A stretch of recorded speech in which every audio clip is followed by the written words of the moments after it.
Hola amigos, benediciones a todos. Hi friends, blessings to you all. I'm outside, you might hear the frogs in the background croaking in the creek and a bit of blossom behind me. It's that time of year, which is lovely.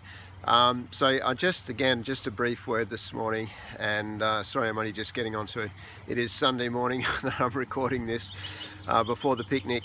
But I've been back into the Psalms again, and which is great in my Bible reading. And so I was reading out of this Psalm, which is Psalm 4. And won't read the whole Psalm to you, but just verses 6 to 8. And verse 6, I think, is particularly relevant for us right now. And it starts off like this: Many are asking, who can show us any good? Yeah, that's a good question, right? Many are asking, who can show us any good? Relevant for our times, I think. Let the light of your face shine upon us, O Lord. You have filled my heart with greater joy than with the new grain and the wine. Even when the grain and the wine abounds, God's given us greater joy than that. So I will lie down and sleep in peace, for you alone, O Lord, make me dwell in safety. So I think, it just struck me that verse that says, many are asking, who can show us any good? And it kind of, it can feel like that a bit at the moment. I mean, we're in South Australia, we're doing a lot better than, obviously Greater Sydney and Queensland and Victoria yet again. But the thing is that in our day, there was a lot of the way you went about life and thought about life and experienced life. There's a lot of those freedoms are disappearing really fast, and it's a different world right now. So, I used to think that, along with everyone else, that you could leave your home whenever you wanted to, for whatever reason you wanted to, that you could meet with people that you wanted to, however many you wanted to, and wherever you wanted to, right? And that you could travel overseas, not a problem. You could travel interstate, of course, not a problem. And but all these are changing quite rapidly around us, and what we thought was just a given is no longer a given. And even meeting as a church. I mean, the reason I'm recording this message is because of restrictions, and we're still not able to meet as a church. And so, although we are today, thank the Lord for that, just by way of the picnic. But I mean, indoors with worship, we used to it was a given that you could just sing and worship the Lord, but even those restrictions have come in to sort of curtail that. So, I think along with other people, we're asking, can anyone show us any good at these times? And all sorts of things are happening. People in small business, particularly hospitality, are really under the pump with everything that's been going on. So it's a good question to ask. Is there anyone who can show us anything good right now?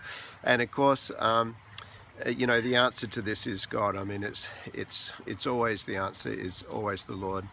And just before I just unpack this a little bit, those few verses, it's good to know that, looking at the theology of the Psalms, just that broad brush of what God is intending to bring through the Psalms. I mean, it's myriad and it's multitude and all that kind of thing. But at its very essence, it's just the notion that God is the gravitational center of life, of history, of all of creation, of heaven and earth. He's the Lord, He's the great King, He's the ruler. He is the gravitational center of all of life, and our life as well. And that's the sort of principal theological emphasis of Psalms, is that very reality. So as we go on reading through the Psalms, we discover that He's our hope, that He is the giver of mercy, that He's our protector, that He's our shield, He's our strong tower, that He is the one we run to, that He is the one who gives mercy and grace, that He shows us what it is to love and to be loved and to forgive and to be forgiven. And all the way through, it's just central to the Psalms. I mean, David wrote a lot of these Psalms, and he wrote them, when he was running from Saul, who's after his life, and he's living in caves and he's in the wilderness. And it's profound. Every human emotion, if you like, is found in the Psalms. It's incredible. And so, but it's always gravitational. When David wrote the Psalms, even if he started off by, almost with a lament of God, where are you when my enemy's up against me and things are going south, and where are you, Lord? But he reminds himself and calls himself to think, to rejoice again in God, and to remember again that the great and awesome God that he serves, and that nothing's impossible for him, and it's just this gravitational center of God in all of life, in all the hardships, in all the wonderful times, in everything. That's what the Psalm's all about, and so this Psalm is no different to it. So it starts with that question about, asking who can show us any good, and really the answer is the very next verse. The next verse says this: "Let the light of your face shine upon us, O Lord."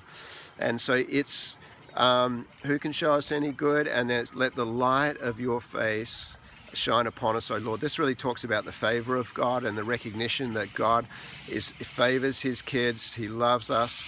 He cares for us. He's not going to forget us.